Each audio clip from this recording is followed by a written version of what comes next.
12 ঘন্টার বাংলা বন্ধ ডেকেছিল। আমরা জবে থেকে 2011 সাল থেকে এই রাজ্যে ক্ষমতায় এসেছি, আমরা বারে বারে বলেছি আমরা এই বন্ধের রাজনীতির বিরুদ্ধে, এই কর্মনাশা সর্বনাশা ধর্মনাশা বন্ধের বিরুদ্ধে।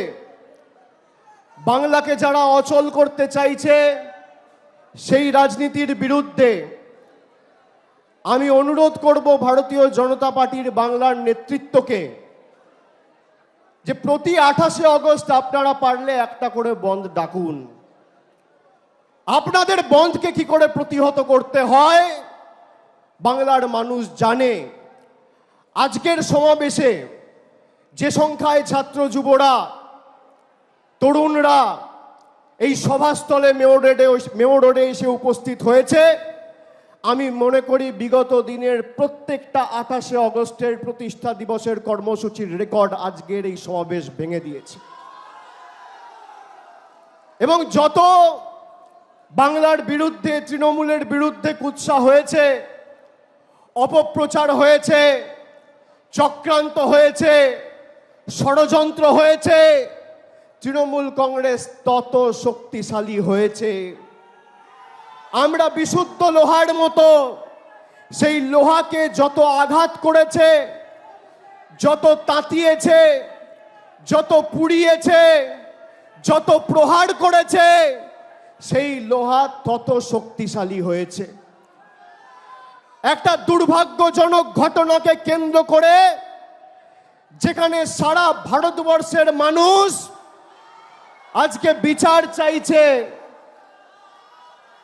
সেই ঘটনাকে কেন্দ্র করে আজকে যারা রাজনীতি করছে, যারা লাশের নোংরা রাজনীতিতে নিজেদের লিপ্ত করেছে, বাংলার মানুষের কাছে তাদের মুখোশ খুলে প্রকৃত চেহারাটা উন্মোচিত হয়েছে।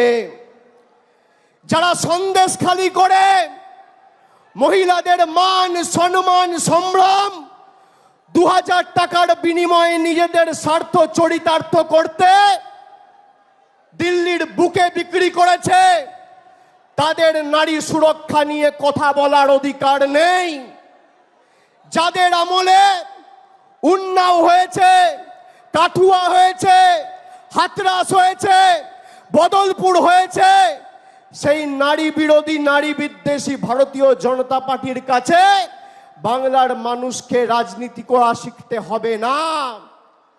যারা মুখ্যমন্ত্রী মমতা বন্দ্যোপাধ্যায়ের পদত্যাগ দাবি করছে, আমি আপনাদের বলছি গত 10 বছরে একটা তথ্য আপনাদের দিই। গত 10 বছরে সবথেকে বেশি মহিলাদের বিরুদ্ধে ক্রাইম অর্থাৎ মহিলাদের বিরুদ্ধে অত্যাচার অন্যায়ের ঘটনা সবথেকে বেশি কোনো রাজ্যে যদি ঘটে থাকে, এনসিআরবির তথ্য অনুযায়ী সে রাজ্যের নাম হচ্ছে উত্তরপ্রদেশ। 2 নম্বর জায়গায় মধ্যপ্রদেশ, 3 নম্বর জায়গায় রাজস্থান, 4 নম্বর জায়গায় মহারাষ্ট্র। মহিলাদের বিরুদ্ধে শ্লীলতাহানি, ধর্ষণ, অন্যায়, অত্যাচারে উত্তরপ্রদেশে গত 10 বছরে 41,733টা ঘটনা ঘটেছে। মধ্যপ্রদেশে 36,144টা ঘটনা ঘটেছে। রাজস্থানে প্রায় 28,000 ঘটনা ঘটেছে। মহারাষ্ট্রে 25,000 ঘটনা ঘটেছে। উত্তরপ্রদেশের মুখ্যমন্ত্রীর নাম কি? যোগী আদিত্যনাথ, ডবল ইঞ্জিন সরকার। মধ্যপ্রদেশের মুখ্যমন্ত্রীর নাম কি? মোহনলাল যাদব, ডবল ইঞ্জিন সরকার। রাজস্থানের মুখ্যমন্ত্রীর নাম কি? ভজনলাল শর্মা, ডবল ইঞ্জিন সরকার। আর মহারাষ্ট্রের মুখ্যমন্ত্রীর নাম কি?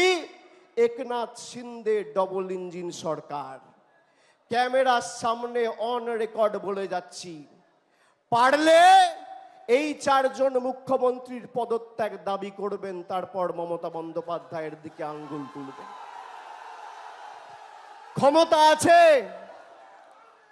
ক্ষমতা আছে? এখানে যারা বোনেরা বসে আছে, আমি তোমাদের জিজ্ঞেস করতে চাই, বলো ভারতবর্ষে ধর্ষণ বিরোধী কঠোর আইন আসা উচিত কি উচিত না? হাত তুলে বলো, উচিত কি উচিত না? ভারতবর্ষে টাইম বাউন্ড, অর্থাৎ 1 থেকে 2 মাসের মধ্যে ট্রায়াল এবং কনভিকশন শেষ করে দোষী সাব্যস্ত করার মতো কঠোর আইন ভারতবর্ষের সংসদে আসা উচিত, হ্যাঁ কি না? হাত তুলে বলুন, জোর গলায় বলুন।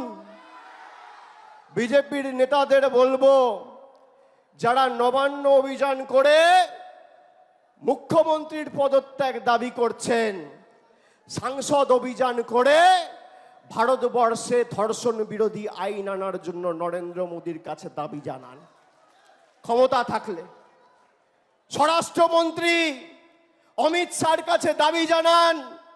বিজেপির সভাপতি, যে বিজেপি দেশ শাসন করছে, জেপি নাড্ডার কাছে দাবি জানান। দেখি কত ধানে কত চাল।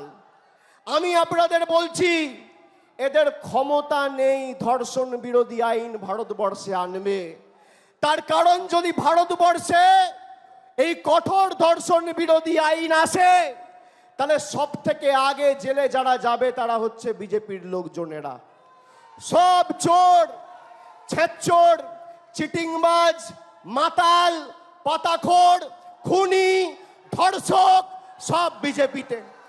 কালকে যারা রাস্তায় নেমেছিল, কোনো ভদ্রলোককে আপনি দেখবেন না।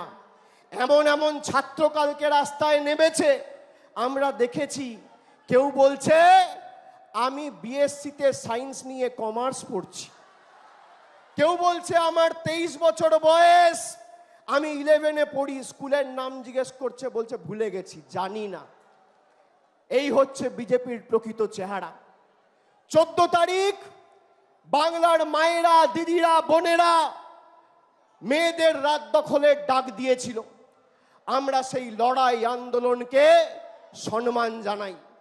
যারা রাস্তায় নেমেছিল বা যারা বাড়িতে বসে প্রতিবাদ করেছিল, তাদের একটাই দাবি ছিল, 1, ধর্ষণ মুক্ত আগামী দিনের ভবিষ্যতের সমাজ গড়ে তোলা, এবং 2, যারা দোষী তাদের কঠোর ব্যবস্থা নিয়ে বিচার ব্যবস্থা যাতে দ্রুত বিচার সম্পূর্ণ করে প্রকৃত দোষীদের শাস্তি দেওয়ার ব্যবস্থা করে।